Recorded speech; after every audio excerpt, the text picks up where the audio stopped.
One.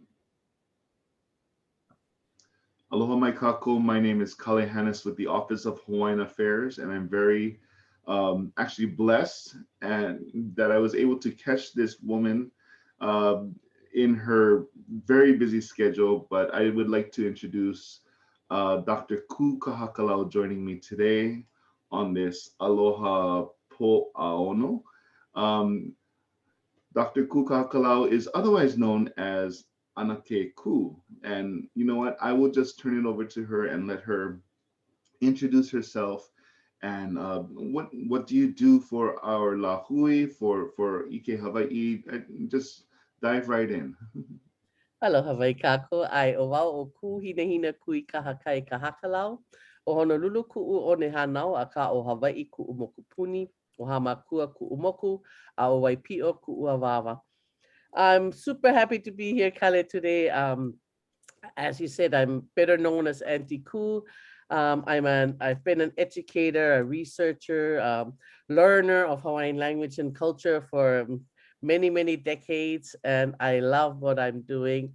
I'm also a social entrepreneur as of the last 10 years and CEO of Kanaka, which is the fiscal sponsor for EA, Ecoversity. EA stands for Education with Aloha, and we are a culture-based Hawaiian focused higher education and career training program for young Hawaiians who want a kulia i kanu'u. So the diploma that they receive will be certifying them as an educated 21st century Hawaiian. But we also offer lots of other micro credentials and digital badges. Wow. I'm looking at your website. It looks like you folks do everything, consulting, web design, Hawaiian language translation, indigenous research.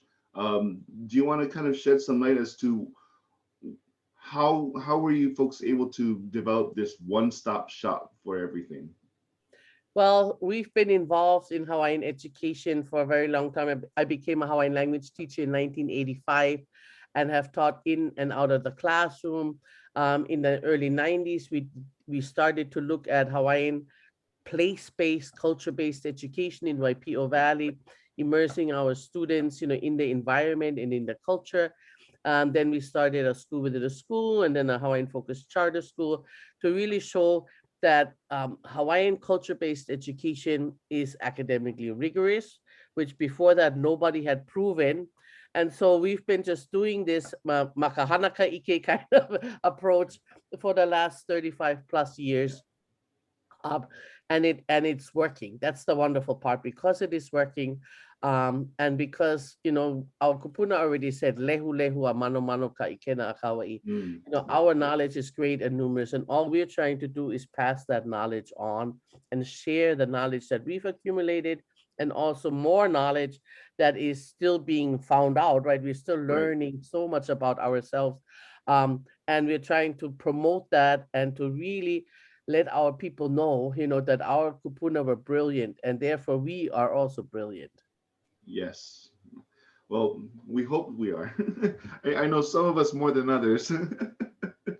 No, I think we all are. We have to really, that's the part that we have to get over. This part about saying that we're not as great as we are because we are. And when I look at my students from the very moment I stepped into the classroom, they were brilliant. It's just that the type of education that they were Right. provided with wasn't aligned with the way that they like to learn. But Right. innately, every Hawaiian child, every child actually, that's the part of Right. it. Every Yeah. single child has brilliance in them and has gifts and talents, and rather than looking at the deficits, we need to look at the assets. And we have lots of assets, all of us. But we're humble, so we don't want to brag, and that's okay. Yeah. But we need to realize we have DNA in us that is just wicked, that's just Yes. powerful, that is Yeah. just awesome. Yeah. Yeah. So, I mean, there's definitely a kuleana that is passed down for all of us, and I think you hit it right on the nose where we are all brilliant. It's just tapping into that passion or tapping Right. into that method that resonates with the haumana, right? So, Right. on your side, what kind of sparked that passion to become an educator? Well, I didn't plan to become an educator. It was kind of inadvertent. My father was a disabled veteran, and so I got the GI Bill, and I really only went to school to collect the money from the GI Bill. And they said you had to have to study something, and the only thing I really wanted to learn was the language of my grandfather.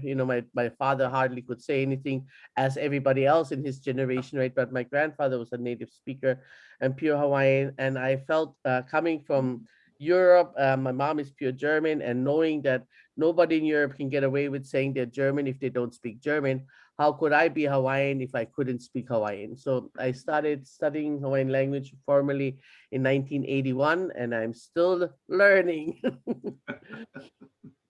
Oh, excellent. Thank you for that little bit of background. I mean, that's really telling as far as you're never too old to start learning, and you never the learning never stops. Oh, yeah. Yeah. So the reason why I asked you to participate today is because in we have known each other for a while, but oftentimes in passing, Right. we are able to communicate with each other and talk story just kuka kuka just very shortly. But I remember a conversation we had about the Papakilo database, Hmm. and I wanted to ask you, do you remember how you came across the Papakilo database, and since then, what type of research have you used it for?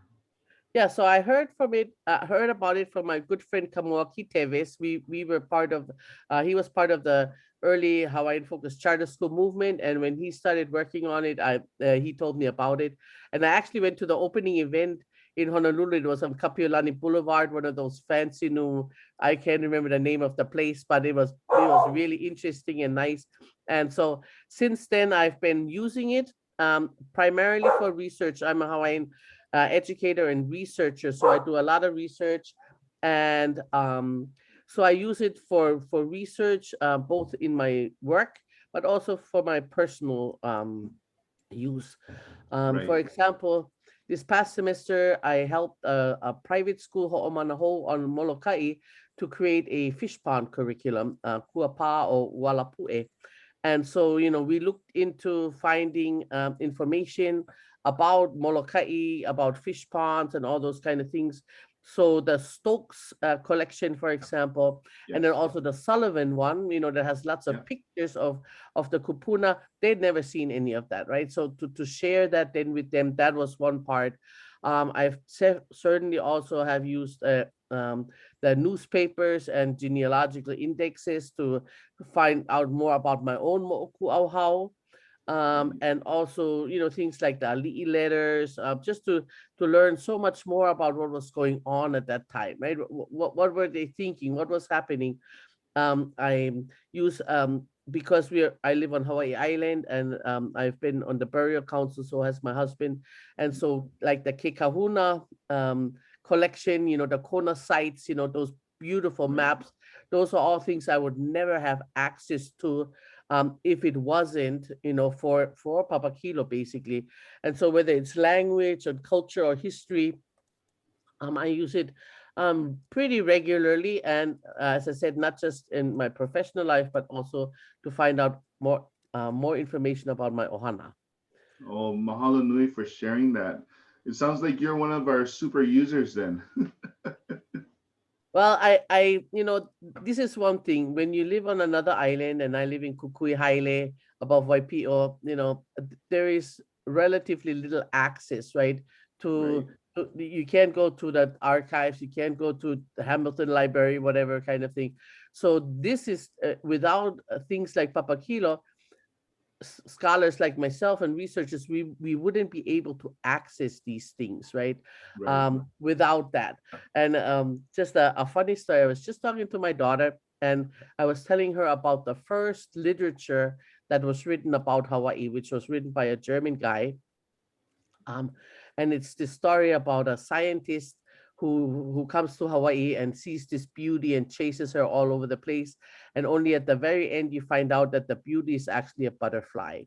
And he's all enraptured and blah, blah, blah. But she said, where can I find that? And I said, well, I read it in 1982 or something, at the university. I found it there. but I didn't know where to go. I went to Papakilo, and in the Hawaiian Journal of History, there was Haima Tohare, so I could Oh, share okay. it with her. I sent it to her just this past week, actually. This was interesting. Both the translation of the original German thing, as well as a commentary by one of my former teachers at the university who studied that work a little bit more in depth than I did. Right. And so those are the kind of things I could never do, right? If it wasn't for a database like Papakilo. So that was in the Hawaiian National Bibliographies. It was in the Hawaiian Journal of History. Ah, Hawaii Journal of Yeah. History. But all I did is I just typed in the title of the work, right? I figured I'll go Yep. try, I mean, you never know because the Hawaiian Journal of History has all kinds of different things in it, right? And that's Right. where it came up. But I just put it into the general search, I just always type stuff Right. in search, and then it came up, and I was going like, great. So I could send it to her. She's on Maui right now, my daughter, and share. She wanted to learn more about it, and share that kind of information with her that would have been otherwise impossible to find.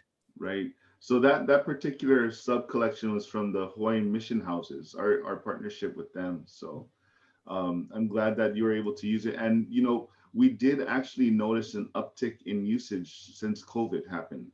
Yes. And since shutdowns. So people like you, well, you have always been using it, but like we did notice that more people, especially our ohana on the neighbor islands, they have Right. been kind of using and finding out about Papakilo more and more and utilizing it. So we're very thankful for that. And that's a very good story that you shared. For the first time user, do you have any recommendations as far as how you should go about doing research in general, or even how you should apply any of those research methods to their use of Papakilo? Well, what I do is I just like let's say I'm doing my mo'okuau, how I just type in the names, right? I type in the name of my grandfather, my great grandfather, my great grandmother, whoever I know, and then just see what comes up, right? And there's Right, so many things, whether it's in the newspapers or whether it's in the Mahele Index, or whether all over the place. The names come up. Kahakalau is not a very common name, so right. if it's there, it's us. It's not Yeah, couldn't it's not somebody else. That's guarantee my honor. And that's kind of how I do it. I just use the search engine because it's such a great engine, and it's faster at least to start with that. So if you're right, interested in finding out more about your genealogy, that's what I would do, is just type in that. But in any case, whatever it is, like if you're looking for, say, Poki, Hawaiian chief, something that I just type that in, and all kinds of things come up. When you do that, Molokai, like I was doing the curriculum, helping them with finding resources for the curriculum. I just type that in, and then I just go through it and look at what is there. Sometimes when I have time, which is not that often, but then I also just go look through the different sections, and I see, oh, I'm interested in maybe some of the ethnobotanical stuff, right? yeah, We are opening up 5 acres in Waipio again, and so I'm looking at what kind of plants, and right, what more can I find out or learn about that, and then I just browse around. I think that browsing, that cruising around, I think is a really good way of finding stuff that you otherwise wouldn't find. Um, right, and as somebody who enjoys learning more, about the Iki of our Kupuna, which they, confirmed as Lehu Lehu and Mano Mano, great and numerous. I think that's probably one of for me, what the most fun way is to just kind of cruise and browse around, and then also use the search engine. I think that would be my two recommendations. right. I know some people find it daunting because it is a lot of information to go through, but like how you were saying, adding different names to your genealogy searches, or even using more search terms, kind of really helps to narrow down the search results. And I really love how you said it's a good starting point, because Papakilo is not the end all be all resource. There's lots of other resources out there, but it's kind of a nice little send off on your research journey. The idea of Papakilo is always to connect to different sources, and whether we were the hosts of those sources of information, or we were able to at least guide you into the right direction. That was always the purpose, to create this kind of interweb of Ike Hawaii. And so I appreciate you bringing that up in the fact that research should not be limited to Papakilo, Right. and that you should really go out but hopefully it gets you started on the right foot. Let's put it that way. And what I like is, we have text, we have audio, we have maps, we have video right through the ulu ulu part. So Right. there's really a wide diversity of resources, right? Not just Hawaiian language. Like if you go into Ulukau, you have only Hawaiian language, like let's say the newspaper index, right? If you don't speak Hawaiian, that really doesn't help you that much, right? Kind of thing. Right. But in when I go to Papakilo, there's just so many more other places that I can get information that are more accessible or user friendly. Videos always nicer for most people. They prefer watching a video over reading, right? Kind of thing. Yeah. So then there's I those aspects as well. Yes. Mahalo nui. I think our time is just about up, but before we end, did you want to share any last thoughts? And you can talk about Papakilo, you can talk about Kua Kanaka. Just any last thoughts on your behalf that you want to share with the Lahui and the general public as well. Mahalo Kali. Well, Ku'a Kanaka means to stand as a Hawaiian, to live like a Hawaiian, or just to be Hawaiian. And in order to do that, we need to know about our Iki Kupuna, right? I So the more we can learn, every one of us, and there's nobody who knows everything, right? Every one of us is a learner. And our Kupuna modeled that kind of growth mindset and lifelong learning for us. The more we learn, the more empowering this Ike is going to be to us individually, but as a Lahui collectively as well.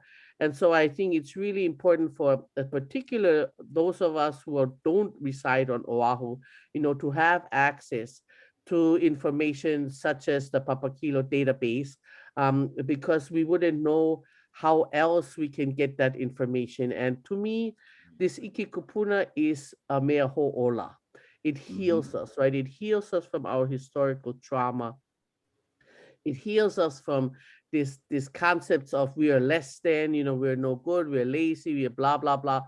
All these things that were just we were brainwashed, and it was drummed into us, for so many decades.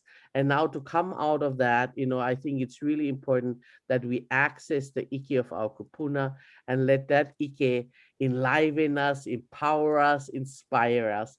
And that's what Kuakanaka aims to do, is to share that Ike in whatever form that we can, through consulting, professional development, translations, whatever it is. So you can check out our website, www.kuakanaka.com, if you need more information about our products and services. Mahalo nui. Mahalo nui, Auntie Ku. So good to see you. And we wish you and your ohana and Ku Akanaka the future of Hawaiian learning, in a sense, and I just on a side note, I really love the fact that those games that you've created and all that stuff, it's really normalizing Yeah. Olelo Hawaii and Ike Hawaii. So mahalo nui for all that you do. And if ever you need support, please look our way, because we'd be more than happy to support you folks. Mahalo nui, Kale, and you also please give my aloha to your ohana, and have a fabulous rest of the day. Aloha. Aloha, mahalo.